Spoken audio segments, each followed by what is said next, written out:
ప్రభు నామమున స్తోత్రాలు. మీ అందరికీ వందనాలు. అలాగే మరి సమయం ఇచ్చిన పాస్టర్ గారికి, పాస్టర్ అమ్మ గారికి నా నిండు మరణాత వందనాలు. అలాగే మరి నేను ఎప్పుడూ స్టేజ్ మీద నిలబడలేదు. ఫస్ట్ సారి నేను ఈ సంఘంలో మొదటిసారిగా నేను సువర్ణ గారు వాక్యం చెప్పినప్పుడు ప్రార్థన చేశాను. అదే ఫస్ట్ సారి ఏమో నేను ఈ సంఘంలో ప్రార్థన చేయడము నిలబడడం కూడా. అందుకని మరి నేను ఏమన్నా తప్పులు చెప్పుంటే క్షమించండి. ఎందుకంటే చెప్పలేదు కదా, చెప్పి ముందు చెప్తున్నాను మీకు. అలాగే మరి మన వాక్యం ఏంటంటే యోహాను సువార్త 19వ అధ్యాయము 26వ వచనము. అమ్మా, ఇదిగో నీ కుమారుడు, ఇదిగో నీ తల్లి అని కుమారుడైన యేసుక్రీస్తు ఎవరికి తన తల్లిని అప్పచెప్పాడు? యోహాను గారికి. యోహాను గారికి ఎందుకు అప్పచెప్పాడు? చెప్పండి. ఎంతమంది శిశువులు ఆయనకి? 12 మంది శిశువులు. 12 మందిలో ఈయన ఎవరినంటే యేసుప్రభు గారికి రొమ్మున ఆనుకున్న యోహాను గారు కాబట్టి ఆయన తల్లిని అప్పచెప్పాడు.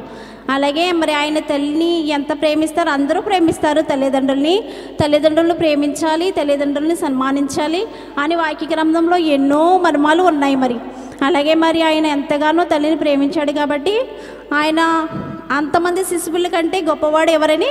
యోహాను గారు కాబట్టి అందుకని యోహాను గారికి తన తల్లి బాధ్యత అప్పచెప్పిన దాన్ని బట్టి చూస్తే దేవుడు మరి ఇంకా చాలా విషయాలు చెప్పాడు. ఈ లోకంలోకి పాపము ఏ విధంగా వచ్చింది?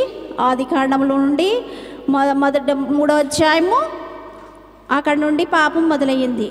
ఆ పాపం వల్ల ఎన్నో కార్యాలు, ఎన్నో మర్మాలు జరిగినాయి. మీకు అందరికీ ప్రతిరోజు మరి దైవజనులు వాక్యము చెప్తున్నారు.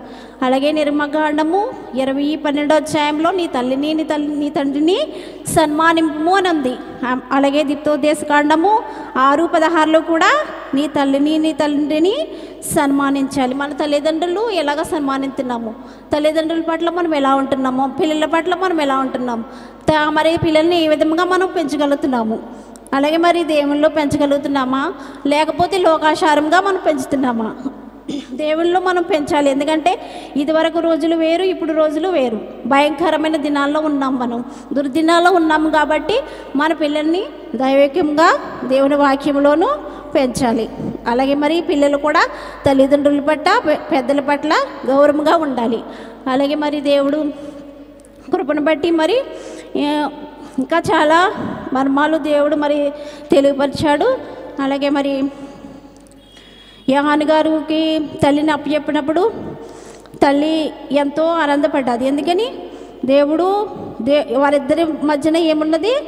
అనుబంధము ఎక్కువ ఉన్నది కాబట్టి తల్లిని యోహాను గారికి యేసుప్రభు గారు అప్పచెప్పారు. అలాగే తల్లి కూడా ఎంతో ఆనందపడ్డది. ఎందుకంటే కుమారునితో సమానంగా తల్లి కుమారుని చూసుకున్నది కనుక. అలాగే మరి దేవుడు పట్ల మనం ఎంత విధేయత కలిగి ఉన్నాము, దేవుడిలో మనం ఎంత ఎదుగుతున్నాము, దేవుడు మనల్ని ఏ విధముగా ప్రేమిస్తున్నాడు, మన పిల్లల పట్ల మనము ఎంత ప్రార్థన చేస్తున్నాము, తెల్లవారుజామున లేచి మన కుటుంబం కొరకు, మన పిల్లల కొరకు ప్రార్థిస్తున్నామా అని మనమే ప్రశ్నించుకోవాలి. ఎందుకంటే మన పిల్లల కొరకు ఎంత ప్రార్థన చేస్తే అంత దీవింపబడతారు. అందుకు సాక్ష్యం నేనే. ఎందుకంటే నా తల్లి ఉదయాన్నే లేచి నా తల్లిదండ్రులు చేసిన ప్రార్థన, మా 5గురము కూడా దేవుని కృపను బట్టి దేవుళ్ళు ఎదుగుతూ దేవుడు మమ్మల్ని ఎంతగానో దీవించాడు. అందుకు ఈ గ్రంథం పట్టుకొని నేను చెప్పగలను. ఎందుకంటే నా తల్లి చేసిన ప్రార్థన. అలాగే మీరు కూడా మరి తల్లి చేసిన ప్రార్థన, పిల్లల కొరకు ఎంతో ప్రార్థన చేయాలి. ఎందుకంటే ఆసక్తితో వారి కొరకు ఎంతో వేదనతో ఎంతో ప్రార్థన చేస్తేనే వారు మన పట్ల ప్రేమ ఆప్యాయతలు అలాగే గౌరవంగా ఉంటారు. అలాగే మరి దేవుడు మరి ఎన్నో కార్యాలు చేశాడు. ఈ లోకంకి ఎందుకు వచ్చాడమ్మా? మన కొరకే కదా. మనకి ఎవరికైనా ఇష్టం ఉన్న వాళ్ళు పిల్లలు మాటలు కానీ ఈయన చిన్నప్పుడు మాట్లాడతారు కదా పిల్లలు, వాళ్ళ మాటలు మనకి ఎంతో ముద్దొస్తాయి. ఎందుకు అవి మనము ఎప్పుడు గుర్తు చేసుకుంటాం, మన పిల్లల మాటలు మనకి గుర్తొస్తాయి కాబట్టి. అలాగే చనిపోయేటప్పుడు లాస్ట్ మాటలు చెప్తారు కదా, నువ్వు ఇలా ఉండు, అలా ఉండు, అలా చేయని. అదే మాట నా జీవితంలో మా అక్క కూడా మరి చనిపోయేటప్పుడు, నా అక్క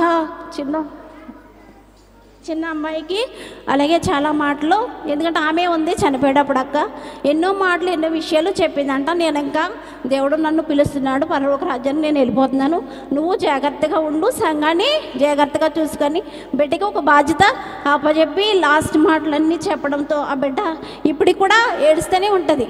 తల్లి ప్రేమ ఎవరికి తీర్చలేనిది, ఎందుకంటే తీరనిది. అందుకంటే ఆ మాటలు ఎందుకు లాస్ట్, ఇంకా ఆమె చనిపోయే సంవత్సరం అయ్యింది, అయినప్పటికీ ఆ మాటలు మన హృదయంలో ఉండిపోయినాయి. అలాగే మరి దేవుని కృపను బట్టి మనం కూడా మరి కొన్ని విషయాలు మనం జ్ఞాపకం చేసుకుంటాం కదా, అలాగే మనం చెప్పిన మాటలన్నీ మనం జ్ఞాపకం చేసుకోవాలి. అలాగే దేవుడు మరి ఈ సంవత్సరం నాకు మంచి వాగ్దానం ఇచ్చాడండి. ఈ వాగ్దానం బట్టే నేను ఈ విధంగా నిలబడి వాక్యం చెప్పగలుగుతున్నానేమో. నీవు నిబ్బరము కలిగి ధైర్యంగా ఉండుము, అప్పుడు నీకు తోడైందినని దేవుడు వాక్యం ఇచ్చాడు. ఎందుకంటే ఈ వాగ్దానాలు ఎప్పుడు మనం మర్చిపోకూడదు. ఈ వాగ్దానాలు ఎప్పుడు చదువుకుంటే, మీరు ఎవ్వరు చదువుకోపోవచ్చు, బైబిల్ చదవక్కర్లేదు, రాకపోవచ్చు మీకు బైబిల్, ఇదొక్కటే చదువుకుంటే సరిపోద్ది రోజుకి ఒకసారి. ఇది మంచి వాగ్దానం. ఏంటో పిల్లలకి ఆడుకోవడానికి, పిల్లలు ఆడుకోవడానికి ఇస్తున్నారు. ఇది మంచిది కాదు, ఎందుకంటే ఇది వాక్యం, ఇది దేవుని వాక్యం, ఇది శ్రద్ధగా చూసుకోవాలి. మన వాక్యం ప్రార్థన చేసుకునేటప్పుడు ఇది వాక్యం కూడా చదువుకుంటే సరిపోతుంది. మన బైబిల్ రాదు కాబట్టి వస్తే చదువుకోండి, రానవారు ఇది చదువుకుంటే దేవుడు మిమ్మల్ని ఎంతో ఆశ్రదిస్తాడు. దీన్ని బట్టికి అశ్రద్ధ చేయకండి, ఎందుకంటే ఈ చర్చిలో చాలా చూస్తున్నాను. ఎందుకంటే పిల్లలకి ఇది ఆడుకోవడానికి ఇస్తున్నారు, అటు ఇటు పడేస్తున్నారు. పిల్లలు బైబిల్ కూడా తలదిండి పెట్టుకుంటున్నారు పిల్లలు. ఇది మన తల్లిదండ్రి కాదమ్మా, ఇది పరిశుద్ధమైన బైబిల్. దీనికి ఉన్న విలువ ఈ లోకంలో ఎవరికీ లేదు. అంత విలువనిచ్చిన దేవుణ్ణి మనము వృధా చేసేస్తున్నాం. ఎందుకంటే ఇది ఆటపాటలతో కూడిన అల్లరితో కూడిన ఆటపాటలు అనుకుంటున్నారమ్మ ఇది బైబిల్. అలా చేయకండి. కాడ నుంచి మీ పిల్లలకి మంచిగా ఎదగాలని, మంచిగా వృద్ధిలోకి రావాలని మీ తల్లిదండ్రులుగా మీరు ఒక బాధ్యత తీసుకోండి. మరి అలాగే మరి సంఘంలో చాలామంది సంఘానికి వస్తున్నారు, కానీ క్రమం లేదు. ప్రార్థన చేస్తుంటే అమ్మగారు మాట్లాడుకుంటారు, ఎందుకు వస్తున్నామో మనం. మొన్నటి సంవత్సరం సేమ్ ఇదే గుడ్ ఫ్రైడేకి వచ్చాను నేను మన సంఘానికి. సంవత్సరం బట్టి నేను కంటిన్యూగా వస్తున్నాను, ఎందుకంటే ఇదివరకు నేను ఇక్కడ లేను, మీ అందరికీ తెలుసు. ఎప్పుడు నేను రాలేదు కూడా చర్చికి, అంటే ఎక్కువ టైం నేను రాలేదు. కానీ సంవత్సరం బట్టి కంటిన్యూగా నేను వస్తున్నాను, ఈ చర్చికి చూస్తున్నాను. కానీ ఎవరు క్రమంగా లేరు, సంఘంలో క్రమంగా ఉండట్లేదు. ఎందుకంటే మనం ఎందుకు వస్తున్నాం? మన కోసం, మన పిల్లల కోసం, మన కుటుంబం కొరకు. అవునా కదండి? మీకోసం వస్తున్నారా, లేదా పాస్టర్ గారి కోసం వస్తున్నారా, లేకపోతే ఎవరన్నా వస్తున్నారా చర్చికి? దేవుని కొరకు వస్తున్నారా? మీ కొరకు వస్తున్నారు. మీ కుటుంబం ఆశ్రయింపబడాలి, మీ పిల్లలు ఆశ్రయింపబడాలి, మీరు బాగుండాలని. అవునా కదా? అందుకు మీరు ఏం చేయాలి? ఇక్కడికి వచ్చి ఏం చేయాలమ్మా? ప్రార్థన చేసుకోవాలా లేదా? ప్రార్థనలో వాడబడాలా లేదా? వాక్యం వినాలా లేదా? వాక్యం వినరు, ప్రార్థన చేయరు. ఎందుకు వస్తున్నాం? మనం ప్రతి సంవత్సరం వచ్చేస్తున్నాం, ప్రతి సంవత్సరం వినేస్తున్నాం వాక్యం. ప్రతి సంవత్సరం చెప్పేస్తున్నారు ఏడు వాక్యాలు, 7 మాటలు వినేస్తున్నాం కదమ్మా. ఈ వాక్యం మన అందరికీ తెలుసు, అందరూ వినేస్తున్నాం వాక్యం. ఇప్పుడు ఎవరైనా చెప్పేస్తారు లేచి, 7 మాటలు నాకు రావా, నేను చెప్పనా అంటారు. అవునా కదా? తెలుసమ్మా మీ అందరికీ 7 మాటలు? మీరు ధ్యానం చేసుకుంటున్నారా? అలా అనుకున్న వాళ్ళమే, కానీ మనం నేర్చుకోవట్లేదు, క్రమం నేర్చుకోవట్లేదు, పద్ధతి నేర్చుకోవట్లేదు. మాట్లాడుకోవడానికి వస్తున్నాం మనం, లోకాసారి మాట్లాడుకోవడానిక? మన సంఘానికి ఎందుకు వస్తున్నాం? దేవుని మాటలు విని 1 గంటే కదా మనం ఉండేది, 2 గంటలు అంతే కదా. 11ంటికి కడతారు, 2ంటికి అయిపోతుంది ప్రార్థన. అందుకైనా అప్పుడైనా టైం అయిపోయింది ఏమో టీవీ దగ్గర కూర్చోట్లేదు మనం. టీవీ దగ్గర 6 గంటలకి సాచేస్తారు సీరియల్లో, 11, 12 దగ్గర. నేను కూడా ఉన్నాను అందులో, మీరనే కాదు చెప్తున్నాను. చూస్తాము. ఆ టైం ఇచ్చి దేవుడికి ఇస్తే దేవుళ్ళు మనం ఆశ్రయింపడతాం కదా.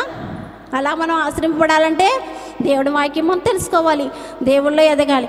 మా ఆయన గారు నేను ఇలా వాక్యం చెప్తారండి అంటే నువ్వు చెప్పగలవు, ధైర్యంగా చెప్తావు అన్నారు. నేనైతే చెప్పనండి అన్నాను. పర్వాలేదు నువ్వు నిలబడి, పాస్టర్ గారు కూడా అన్నారు నేను చెప్పనండి భయం వేస్తుందని. నువ్వు అక్కడ నిలబడు, దేవుడు నీతో మాట్లాడిస్తాడు, నీ ద్వారా ఏం మాట్లాడిస్తాడో ఆ దేవుడే మాట్లాడిస్తాడు, నువ్వు నిలబడను. సర్లే అని ప్రార్థన చేసుకున్నాను. మరి దేవుని దేవల్ల మరి ఈ విధంగా నేను చెప్తానే అనుకోలేదు వాక్యము. కానీ మీరు అందరూ ఏం చేయాలంటే దేవుల్లో ఓడబడాలి, ఎక్కువగా ప్రార్థన చేసుకోవాలి. సన్నిధి క్రమాలు జరిగినప్పుడు కూడా ఎవరు చెప్పట్లేదమ్మా, చెప్పాలి కదా. చెప్తే ఈ బాడీ మీరు అందరికీ వచ్చేయాలి. సన్నిధి క్రమాలు చెప్పడం నేనే మొన్న నుంచి నేర్చుకున్నదాన్ని, నాకే బాగా వచ్చేసినాయి. ఏదో తప్పులు చెప్పినా మొత్తం చెప్పేస్తున్నాను. కానీ మీరు ఈ ఊరు కోడలలో చాలామంది ఈ ఊరు కూతుళ్ళు కూడా ఉన్నట్టున్నారు. అవును, ఈ సంఘం అంతా అదే, కోడళ్ళే కూతుళ్ళు, కూతుళ్ళే కోడళ్ళు. అయినా ఎవరికి ఏం రావట్లేదు క్రమం, ఎవరికి ప్రార్థన రావట్లేదు. ఎందుకమ్మా అలా ఉంటున్నారు? మరి ప్రార్థన నేర్చుకోవడానికే కదా అయ్యగారు ఎన్ని సంవత్సరాలు బట్టి మీకు సేవ పరిచయం చేస్తున్నారు. వారికి పని పాట లేక వస్తున్నారా? మనకి ఎందుకు చెప్తున్నారు? మనము క్రమంగా ఉండాలి, దేవుళ్ళో ఎదగాలని కదా. అలాగే మరి మేము ఇలాగ దేవుళ్ళో ఉండడానికి కారణం నా కుటుంబము, నా తల్లిదండ్రులు చేసిన ప్రార్థన.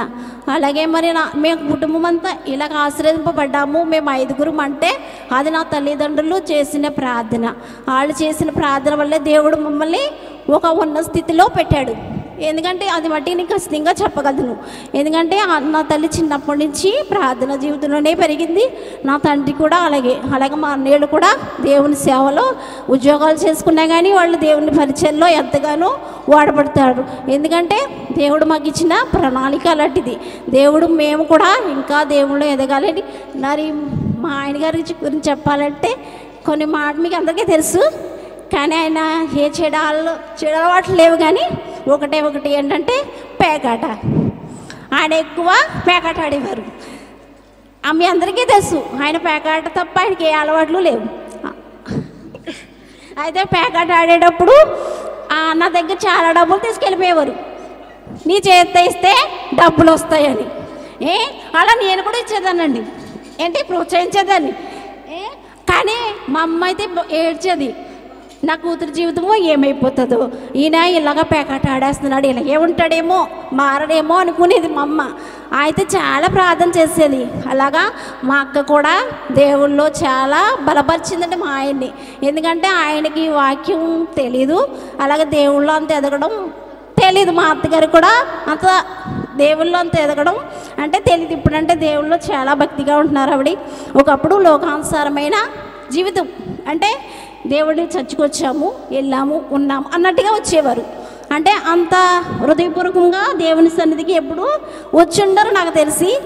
ఇప్పుడు మారారు కాబట్టి ఆవిడ దేవుడు ఎంతో స్వస్థపరిచాడు, అది మీ అందరికీ తెలుసు. ఆవిడ ఒక సాక్ష్యం. ఎందుకంటే ఆవిడ ఒకనొక టైంలో లేకలేని స్థితిలో కూడా ఆవిడ దేవుడు ఎన్నుకున్నాడు, ఆవిడ్ని స్వస్థపరిచాడు. అదేవిధంగా ఆవిడ మారారు. ఆ విషయంలో అయితే నేను చెప్పగలను, ఎందుకంటే నాకు తెలుసున్న మట్టికి నా పెళ్ళి 20 సంవత్సరాల పైన అయింది. అలాగే అప్పటి నుంచి ఇప్పుడు వరకు ఆవిడ ఇప్పుడు మనస్ఫూర్తిగా మారారు. ఇన్ని సంవత్సరాల్లో నాకు తెలిసి ఇంకా మారాలి అని ఆవిడ గురించి ప్రార్థన చేయండి, కుటుంబం కొరకు. అలాగే మరి నా భర్త గురించి చాలా మారుతారు ఏమో, ఎలా ఉంటుంది నా లైఫ్ అనుకున్నాను. కానీ దేవుడు మంచి భర్తనిచ్చాడు. అలాగే ఆయన నోటి నుండి ఏముంటుంది? వాక్యం తప్ప వేరేమన్నా. నేను ఫోన్ మాట్లాడినా, గంటలు మాట్లాడినా నాకు చెప్పేదైనా వాక్యం ఒకటే చెప్తారు, ఇంకా వేరే విషయాలు ఏమీ మాట్లాడరు. అంత ఇదిగా దేవుళ్ళు ఆయన ఎదుగుతున్నారు అక్కడ. అలాగే ఆయన పనిపాటల్లో, ఆయన చేసే పనులు కూడా దేవుడు ఆయనకి తోడుండేలాగా మా కుటుంబం గురించి ప్రార్థన చేయండి. అలాగే మరి వాక్యము చెప్పాలని అనుకున్నాను, కానీ సువర్ణ గారికి ఇచ్చేద్దాం టైము. నేను మామూలుగా ఈ లోకంలో ఉన్న విషయాల గురించి చెప్తున్నాను, ఎందుకంటే వాక్యం ఆవిడకి ఇచ్చేద్దాం, ఆవిడ చెప్తారు. నెక్స్ట్ మీరే కదండి. అలాగే మరి దేవుని కృపను బట్టి మేము కూడా ఇంకా దినదినము దేవుళ్ళు ఎదగాలి, మా కుటుంబం కూడా వాడబడాలి అని మీరు అందరూ ప్రార్థన చేయండి. అలాగే మనము ఎలా తల్లిదండ్రుల గురించి, బిడ్డల గురించి మనము దేవుళ్ళు బాగా ప్రార్థనాపరురాలుగా ప్రార్థన చేస్తూ దేవుళ్ళ బిడ్డల్ని ఎదిగింప చేయాలని మీరు అందరూ ప్రార్థన చేయాలని కోరుకుంటున్నాను. అలాగే మరి మా కుటుంబం గురించి, మా యొక్క మా యొక్క నా కుమార్తె కూడా మరి ఈరోజు దేవుడి కృపను బట్టి, అలాగే మూడో మాటే ఆ బిడ్డ కూడా మరి ఆ సంఘంలో ఇచ్చారు. ప్రార్థన చేయండి. మరి ఆ బిడ్డ కూడా దేవుళ్ళు నిలబడి ఆ బిడ్డ కూడా వాక్యం చెప్పాలని ఆశ కలిగి ఉంది. అంటే ఇది వరకు నేనంటే ఇప్పుడు ఫస్ట్సారి చెప్పాను, కానీ ఆమె 2-3 సార్లు మా అక్కోళ్ళ సంఘంలో చెప్పింది. దేవుని వాక్యంలో ఆ అమ్మాయి కూడా బాగా బలపడుతుంది. అలాగే ఇంకా దేవుళ్ళలో బలపడాలని, అలాగే చదువులో కూడా ఆ బిడ్డకి జ్ఞానం ఇవ్వాలని ప్రార్థన చేయండి. ముఖ్యంగా మీరందరూ మీ కుటుంబాల కొరకు, మీ కొరకు, మీ బిడ్డల కొరకు ప్రార్థనలో ఎక్కువగా ఎదగాలని, దేవుని వాక్యంలో ఎదగాలని, మీ కుటుంబంలో అంతా వాడబడాలి. మరి బిడ్డలు వస్తే తల్లులు రారు, తల్లులు వస్తే భర్తలు రారు, భర్తలు వస్తే భార్యలు రారు. ఈ సంఘంలో ఎక్కువ ఉండేది ఎవరు? స్త్రీలు కూడి కనుకుంటాను నేను. ప్రతి సంఘంలో అయితే ఆదివారమైన మగవాళ్ళు వస్తారో, కానీ ఈ సంఘంలో రారు. నేను ప్రతిరోజు చూస్తాను, స్త్రీలు కూడికి జరుగుతుందేమో అనుకుంటాను, ఆరాధన అనుకోను. ఎందుకంటే ఈ సంఘంలో మగవాళ్ళు ఎవరు రారు, ఆడవాళ్ళే వస్తారు. ఏమీ గట్టిగా ప్రార్థన చేయడం లేదు, ఎందుకంటే మీ భర్తలో మారడం లేదు అంటే ఎలా మారుతారమ్మా? మనం ప్రార్థన చేస్తేనే కదా వారు మారుతారు. పట్టుదల కలిగి మరి ప్రార్థన చేయాలి. మన ప్రార్థన ఏం చేస్తున్నా చేయట్లేదు, అందుకే మనం కుటుంబము ఆశ్రయింపబడట్లేదు. వచ్చి పాస్టర్ కానీ ప్రార్థన చేసేయండి అంటారు. ఆయన చేసేస్తే సరిపోతుందమ్మా? మనం కూడా ప్రార్థన చేసుకోవాలి. మనం నా నామమును ఏది అడిగినా నేను ఇస్తాను అన్నాడు దేవుడు. అవునా కదమ్మా? రేపటి దీని గురించి మీరు అతిశయపడవద్దు అన్నాడు. కానీ మీరు ఏంటంటే కీర్తనలో 84:10 అధ్యాయంలో ఉంది కదా, నీ ఆవరణలో ఒక దినం గడపడంటే 1000 దినముల కంటే శ్రేష్టము అన్నాడు కదా దేవుడు. ఒక దినం గడిపితే సరిపోతుంది, సంస్కారం ఒకటి తీసుకుంటే నేనంతా దేవుడు నన్ను కాపాడేస్తాడు అని అనుకుంటున్నారేమో. అలా ఎప్పుడు అనుకోవద్దమ్మా. ఎందుకంటే దేవుడు రోజు రోజుకి దేవుడు మనల్ని ఎదిగింప చేయాలి, కానీ తగ్గించుకోకూడదు. ఎందుకంటే దేవుళ్ళు మనం హెచ్చింపబడే వాళ్ళగా ఉండాలి, కానీ తగ్గించుకునే జీవితం మనకి ఉండకూడదు. ఎందుకంటే దేవుళ్ళు హెచ్చించబడాలి, మనుషుల్లో కాదు, మన ఆస్తుల్లో కాదు, మన యొక్క ఆస్తిపాస్తులు కాదు, మన బిడ్డల్లో కాదు. మనం ఎవరిలో ఎదిగింపబడాలి? దేవుల్లో ఎదిగింపబడితే దేవుడే మనల్ని ఆశ్రయింపబడతాడు, మనల్ని నూరంతలుగా దీవిస్తాడు, నూరంతలుగా హెచ్చిస్తాడు. ఎందుకని? మనము దేవుల్లో ఎదుగుతున్నాం కాబట్టి. అందు విషయమే నేనైతే నాకు చిన్న సాక్ష్యం ఉంది, నేను మళ్ళావరం కంపల్సరీ చెప్తాను. ఎందుకంటే 20 సంవత్సరాల నుంచి ఇప్పుడు వరకు నా జీవితంలో ఎన్నో మేళ్ళు దేవుడు చేశాడు. అవన్నీ నేను పాస్టర్ గారికి చెప్పాను, కానీ సంఘంలో ఎప్పుడు చెప్పలేదు. సంఘంలో చెప్తేనే కదా మీ అందరికీ తెలుస్తుంది. మా అత్తగారు అంటారు ఎప్పుడు, మీరు ఇన్ని సంవత్సరాలు బట్టి సంపాదించారు, వెళ్ళారు, ఏం సంపాదించారు అని అడుగుతారు. కానీ నేను ఒకటే చెప్తాను, ఏం సంపాదించారు కాదు, మేము దేవుని కలిగి ఉన్నాము, దేవుడు మాకు గృహాన్ని ఇచ్చాడు, అది మాకు చాలు. ఇంకా ఆస్తిపాస్తులు ఏమీ అవసరం లేదు. ఎంతున్నా మనం ఏమీ తీసుకెళ్తామమ్మా? ఏమన్నా పట్టుకెళ్తామా? మేము ఎలా వచ్చామో అలాగే వెళ్ళిపోతాం. కానీ మధ్యలో వచ్చిన భోగాలంతే. ఈ లోకంలో ఉన్నంతవరకే. ఏదైనా ఎంతో బంగారం కొనుక్కుంటాం, ఎన్నో చేసుకుంటాం, అన్నీ మనం పట్టుకెళ్తామా? పట్టుకెళ్ళలేము. అందుకని మనం ఏమి కలిగి ఉండాలి? దేవుళ్ళలో మొదటిగా మనల్ని స్థానం సంపాదించుకోవాలి. అలాగే మరి మీరు వస్తారు, ఇక్కడ కూర్చుంటారు, కానీ రిజర్వేషన్ చేయించుకుంటారేమో అనుకుంటున్నాను నేను. ఈ సంఘంలో ప్లేసుల గురించి దెబ్బలాట్లా రోజున ప్రతి వారం వస్తున్నారు. ప్లేసుల గురించి దెబ్బలు, రిజర్వేషన్ అమ్మా పాస్టర్ గారు చెప్పారా? ఇక్కడ సంఘంలో రిజర్వేషన్ చేసేసుకొని పర్లోక రోజు వెళ్ళిపోతారని చెప్పలేదు కదా. ఎవరన్నా కొత్త వారికి ఇస్తే స్థలం ఇవ్వరు, అబ్బే అది నాది ప్లేస్ అంటారు. ఏదో ఫ్లైట్ టికెట్లు అంటే అది రిజర్వేషను, ఎందుకంటే అది కామను, అక్కడ కూర్చోవాలి కాబట్టి. ఇక్కడ మన రిజర్వేషన్ ఏం లేదమ్మా. మన పరలోకంలో రిజర్వేషన్ చేయించుకోవాలి, అక్కడికి వెళ్ళడానికి మనము మార్గం చూసుకోవాలి, అంతేగాని ఈ సంఘంలో కాదు. ఈ సంఘంలో ఎక్కడ కూర్చున్నా వాక్యం మనకి వినపడుతుంది, ఎక్కడున్నా దేవుడు చూస్తాడు. కానీ ఇక్కడ ఆ స్థలాల గురించి మీరు దెబ్బలాడుకోవద్దు. అలాగే మరి దైవజనుల్ని దేవుడు మనకు ప్రేమించి ఇచ్చారు కాబట్టి వారిద్దరినీ మనం ఏమి చేయాలి?